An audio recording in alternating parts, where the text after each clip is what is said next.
1장에서 이스라엘 왕 솔로몬의 말씀들로 시작한 잠언은 마사왕 르무엘의 말씀들로 마칩니다.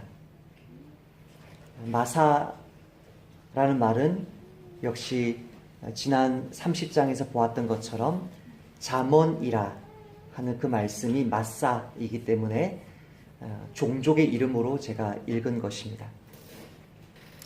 마사왕 르무엘이 누구입니까?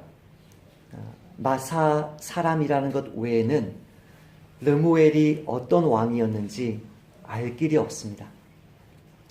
하지만 그 르무엘 왕을 향한 그 어머니의 가르침은 지혜이냐 어리석음이냐라는 인생의 두 길에 대한 잠언 전체의 가르침을 아름답게 마무리하고 있습니다. 그 가르침이 무엇입니까? 죽음을 열매 맺는 어리석은 인생길을 버리라는 것입니다. 생명을 열매 맺는 지혜로운 인생길을 걸으라는 것입니다.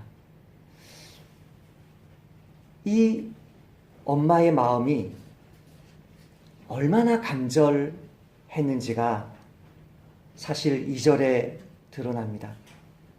내 아들아 내가 무엇을 말하랴? 내 태에서 난 아들아 내가 무엇을 말하랴? 서원대로 얻은 아들아 내가 무엇을 말하랴? 내 아들아 내 태에서 난 아들아 서원대로 얻은 아들아. 아들을 3번 부르고 있죠. 내 아들, 내 태에서 난 아들. 너무 아들 얻기가 어려워서 기도하고 서원하고서야 얻은 아들. 그 아들에게 무엇이냐 반복을 하고 있죠. 여기 내가 무엇을 말하랴 해서 내가 말하랴는 원어에 없습니다. 그래서 여러분 개역 성경에 보면 그 글자는 작게 되어 있죠. 글자 크기가. 원어 성경에 없다는 뜻입니다. 그 뜻이. 그러니까 이것을 이렇게 또 읽을 수 있는 것입니다. 내 아들아 지금 뭐 하고 있느냐? 내 아들아 지금 뭐 하고 있느냐? 내 태에서 난 아들아 소원대로 얻은 아들아 뭐 하느냐? 이렇게도 읽을 수 있습니다. 그게 직역입니다. 무엇이냐? 뭐 하고 있느냐? 뭐 이런 삶을 살려고 하느냐? 왕이니까 모든 왕들이 하는 것처럼 그렇게 자기의 종욕 따라 욕심 따라 살기가 너무나 쉬운 그 아들을 보면서 너가 지금 무엇하고 있느냐? 무엇을 위해 살고 있느냐? 뭐 하려고 왕 됐느냐? 이렇게 읽을 수도 있는 것이죠. 내가 무엇을 말해줄까? 그것은 하나의 해석인 것이고 또 다른 해석은 이 엄마의 간절함, 자기 아들이 잘못되지 않도록 경고하고 약간 책망 섞인 경고의 그런 마음이 담겨 있는 것이죠. 이게 너무나 강하게 르무엘 왕의 마음에 각인되었기 때문에 엄마의 목소리를 그대로 잠언으로 말하는 거거든요. 내 아들, 내 태에서 난 아들, 내가 소원해서 하나님께 받은 아들, 정말 내 목숨과도 바꿀 수 없는, 내 목숨보다 더 소중한 이 아들에게 간절한 마음으로 경고하는 이 말씀이 잠언의 그 주제와 일치한다는 거예요. 어리석은 삶 살면 죽는다. 지혜로운 삶 살아야 된다. 어리석은 인생길은 죽음을 열매 맺을 것이고 지혜로운 인생길은 생명을 열매 맺을 것이다. 르무엘의 어머니가 경고했고 르무엘이 그대로 증언한 죽음으로 열매 맺는 어리석은 인생길이 무엇입니까? 이 세상에 권력자들이 몰려가고 있는 그 쾌락의 길을 뒤쫓아가면 죽는다는 것입니다. 그 권력자는 여기 나오는 왕일 수도 있고 우리 주변에 있는 사장들일 수도 있고 아주 독재적인 가장일 수도 있고 자녀를 학대하는 엄마일 수도 있고 이 세상에 권력을 쥔 사람들이 몰려가는 그 쾌락의 길을 뒤쫓아가면 죽는다는 것입니다. 첫 번째로 그 쾌락의 길은 육체적인 쾌락입니다. 내 힘을 여자들에게 쓰지 말며. 여기서 여자가 단수였다면 아무 문제 없었을 것입니다. 여자가 단수가 아니라 여자들 복수입니다. 단수로서의 여자, 단수로서의 남자, 그것은 어떤 관계입니까? 책임을 지는 관계입니다. 끝까지 책임지는 관계입니다. 그것은 어떤 관계입니까? 고난을 받는 관계입니다. 네가 아내에게 매였느냐? 노이기를 구하지 말며 내가 아내에게서 노였느냐? 아내를 구하지 말라. 그러나 장가 가는 것도 죄 짓는 것이 아니고 시집 가는 것도 죄 짓는 것이 아니로되 이런 이들은 장가 가고 시집 간 이들은 육신의 고난이 있으리니 나는 너희를 아끼노라.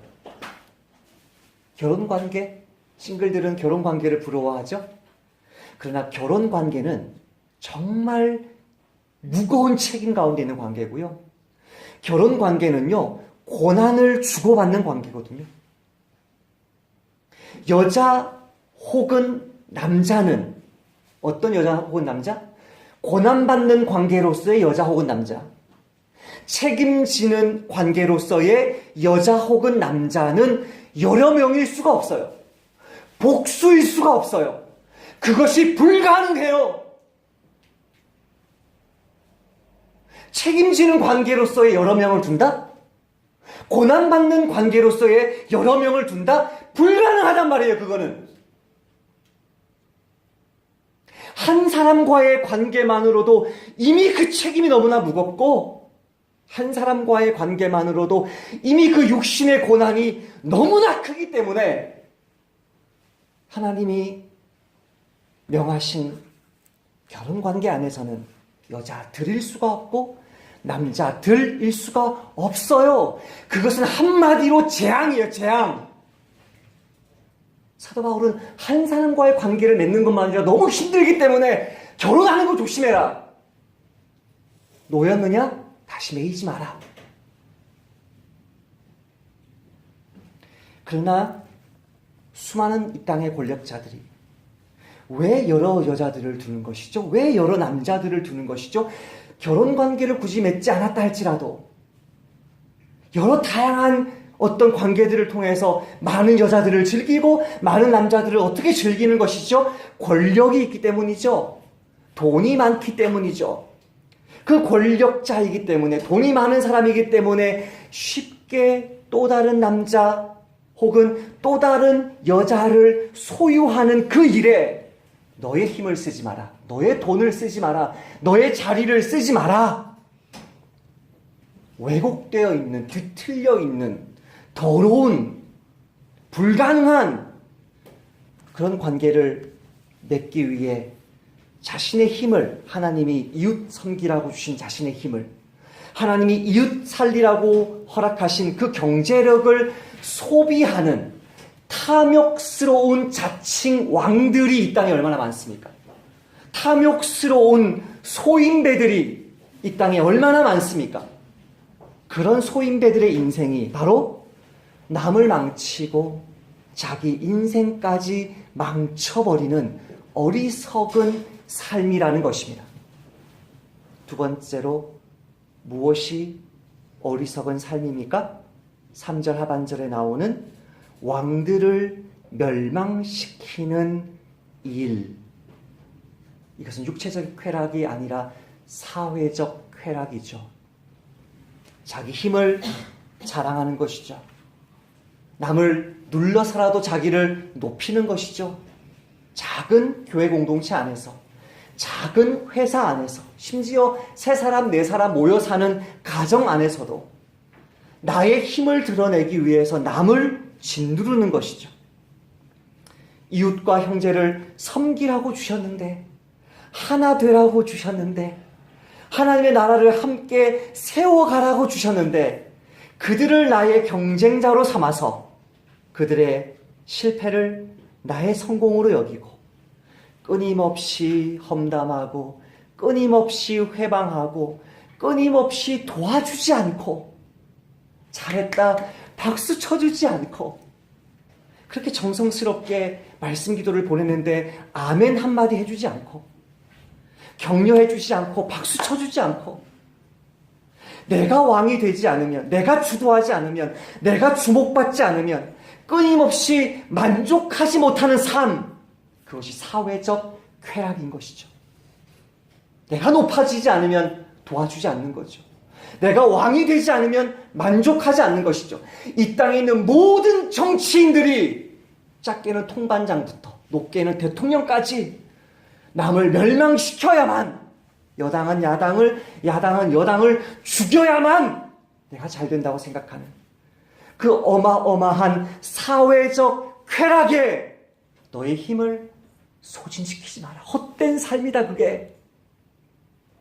하나님은 나를 이 땅에 생명수를 흘려보내는 상수도 같은 사람으로 보내셨습니다. 저와 여러분이 다 나를 통해서 내 가족에게, 내 교우들에게, 이웃에게 생명수를 공급하는 상수도 같은 사람으로 보내셨는데 육체적인 쾌락에 빠져서, 사회적인 쾌락에 빠져서, 성욕과 권력욕에 빠져서 내 더러운 욕망, 내 더러운 탐욕스러운 명예심을 교회당에다가, 직장에다가, 가정에다가 배출시키는 하수도 같은 인생으로 살아가는 사람들이 어리석은 사람들이고, 르무엘의 어머니가 볼 때에는 그 당시에 있는 권력자들이 다 그 헛된 일을 위해서 쫓아가는 것을 보면서 내 아들아, 저 헛된 삶, 어리석은 삶, 남 죽이고 자기도 죽는 삶을 너는 버려라. 르무엘의 어머니가 잠언의 메시지를 다시 한번 마지막으로 피를 토하듯이 자기 아들에게 선포했던 것입니다. 과연 무엇이 왕처럼 존귀한 그 시대의 그 많은 사람들을, 우리 시대의 이 많은 사람들을 정말 존귀하게 태어나고 존귀하게 키워주셨고 하나님이 존귀하게 세워주셨는데 왜 그렇게 악하고 어리석은 삶을 사는가? 그 이유가 어디에 있다고 이야기해요? 술에 있다라고 이야기해요. 4절 말씀을 같이 한번 읽어보십시다. 4절 말씀 시작. 르무엘아, 포도주를 마시는 것이 왕들에게 마땅하지 아니하고 왕들에게 마땅하지 아니하며 독주를 찾는 것이 주권자들에게 마땅하지 않도다. 술에 있다는 거예요. 술을 마시다가 5절을 보면 술을 마시다가 법을 잊어버린대요. 모든 곤고한 자들의 송사를 굽게 한대요. 술에 취하면 하나님의 법을 잊어버려요. 나를 남자로 태어나게 하시고 여자로 태어나게 하시고 나를 아내가 되게 하시고 남편이 되게 하시고 자식이 되게 하시고 부모가 되게 하신 그 하나님의 법, 나그네 교회에 보내주시고 어떤 직장에 보내주시고 어떤 친구를 만나게 하시고 어떤 이웃과 함께 살게 하신 그 하나님의 뜻을 잊어버린다는 거예요. 내게 주신 그 사명, 어려움이 있어서, 아픔이 있어서, 마음에 눌림이 있어서 정말 해결받고자 하는 그 사람의 그 마음을 뚫어주는 그 사명, 망각한다는 거예요. 내팽개친다는 거예요. 내가 아빠인 줄 알면서도, 아내이고 남편인 줄 알면서도 내팽개친다는 거예요. 왜? 술에 취하면 그렇게 된다는 거예요. 오늘 본문 말씀 말고도 술이 한 4번 정도 더 나왔습니다. 4번 정도 더 나왔던 술에 관한 말씀에서 2번은 이미 이야기했습니다. 부와 가난할 때 이야기했습니다. 술은 우리를 가난하게 만듭니다. 근데 2번 남았는데요. 이 2번은 모두 다 이 이야기합니다. 술은 우리를 마취시킨다. 우리를 어리석게 만든다. 가난을 불러올 뿐만 아니라 어리석게 만든다. 20장 1절에서 포도주는 거만하게 하는 것이요. 아무것도 아닌 사람이 술 먹으면 거만해진다는 것이죠. 독주는 떠들게 하는 것이라. 침묵해야 될 사람이 술 먹으면 떠들기 시작해요. 부끄러운 줄 모르고. 이에 미혹되는 자마다 지혜가 없느니라. 술을 뭐라고 표현했어요? 미혹하는 것이라고 했어요. 사탄에게 붙이는 단어를 술에 붙였어요. 술은 너를 미혹할 것이다. 지혜 없는 삶으로 너를 바보로 만들 것이다. 2번째 나오는 말씀 역시 동일합니다. 23장 29절 30절 말씀에 재앙이 네게 있느뇨, 근심이 네게 있느뇨, 분쟁, 다투는 것이 네게 있느뇨, 원망이 네게 있느뇨, 까닭 없는 상처가 네게 있느뇨, 붉은 눈이 네게 있느뇨, 술에 잠긴 자에게 있고 혼합한 술을 구하러 다니는 자에게 있느니라. 그냥 술 먹으면 맛이 없으니까 조금 더 독하게 마시기 위해서 폭탄주를 만들어 먹는 자에게 있느니라. 제가 한 20대 때 읽었던 책을 이 말씀을 준비하면서 다시 한번 꺼내 읽었습니다. 어느 가톨릭 신부님의 고백록인 나는 알코올 중독자라는 책입니다. 나는 알코올 중독자는 그 책 중에 그 3장에 가면 이런 제목이 있어요. 한 잔의 술이 알코올 중독으로 라는 장인데요. 그러니까 우리 크리스찬들은 그렇게 생각하잖아요. 저 역시 그렇게 생각해요. 한 잔 술을 음식으로 마시는 것은 죄가 아니라고 저는 생각해요. 여러분 오해 없으시길 바라요. 근데 이 한 잔 술이 한 사람을 어떻게 미혹해서 알코올 중독자가 될 정도로 어리석게 만드는지를 이 신부님이 자기의 수치를 다 드러내서라도 술의 무서움을 증거하고 싶어서 알코올 중독 치료받으면서 쓴 책이에요. 신학교를 졸업할 때까지 특별한 행사를 제외하고는 술을 구경하기가 힘들었습니다. 만일 학교 안으로 술을 반입하여 마시다가 적발되면 당장 퇴학당하는 엄격한 규칙이 있었습니다. 그러나 1980년에 사제 서품을 받고 도남동 성당 보좌 신부로 발령을 받아 사목활동, 목회활동을 할 때부터는 술을 조금씩 마실 수 있었으면 처음으로 술을 이제 입에 대기 시작한 거예요. 이 신학생이었던 부목사님이 보좌 신부님이 제가 사목을 맡았던 신자들 대부분이 청년들과 학생들이었기 때문에 그 청년들, 대학생들 담당 그 신부였던 거죠. 그 학생들이었기 때문에 젊은 사제였던 나는 그들과 어울려 자연스럽고 절도 있는 술을 한두 잔씩 나누면서 지냈습니다. 이듬해 제가 추기경님 비서로 일할 때까지만 하더라도 술은 내 인생에 커다란 의미나 자리를 차지하지 않았습니다. 정말 이분 키 크고 잘생기고 정말 똑똑한 분이시거든요. 추기경 비서가 될 정도로 탁월한 엘리트가 어떻게 변해가는지 보십시오. 1982년 16명의 동기 중에 유일하게 해병대 군종 신부로 배치를 받은 것은 술을 조금밖에 못 마셨던 내가 알코올 중독자가 된 계기가 되었습니다.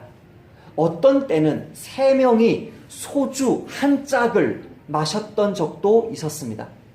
3년 동안의 군복무를 마칠 무렵엔 벌써 음주 습관이 굳어져 갔고 제대 후에 본당 사목, 이제 담임 목사가 되는데요. 이분이 담임 신부님이 되는데요. 제대 후 본당 사목을 하면서 신자들과의 친교를 빙자하여 술자리에 어울리는 횟수는 더욱 잦아졌습니다. 카톨릭은 술을 먹게 하니까요. 주임 신부로 발령을 받고 새로운 성당에 갈 때마다 술을 좋아하는 화통한 신부가 왔다고 신자들이 처음에는 대단히 좋아했습니다.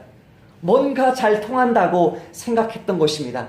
하지만 신자들의 그러한 생각은 얼마 가지 않아 비난과 조소, 비웃음으로 바뀌기 일쑤였습니다. 더군다나 신자들과 여러 신자들과 대작, 술잔을 주고받는 대작은 알코올 중독으로 가는 지름길이 되었습니다. 한 잔씩만 받아도 순식간에 몇 잔이 되었습니다. 어느 겨울에는 새벽 미사를 마치고 해장국 집에서 술을 마시기 시작했는데 문득 밖을 보니 태양이 이미 서쪽으로 지고 있었습니다. 전날 마셨던 술이 깨지 않아 갑자기 보좌 신부가 아침 미사를 대신 봉헌하기도 했습니다.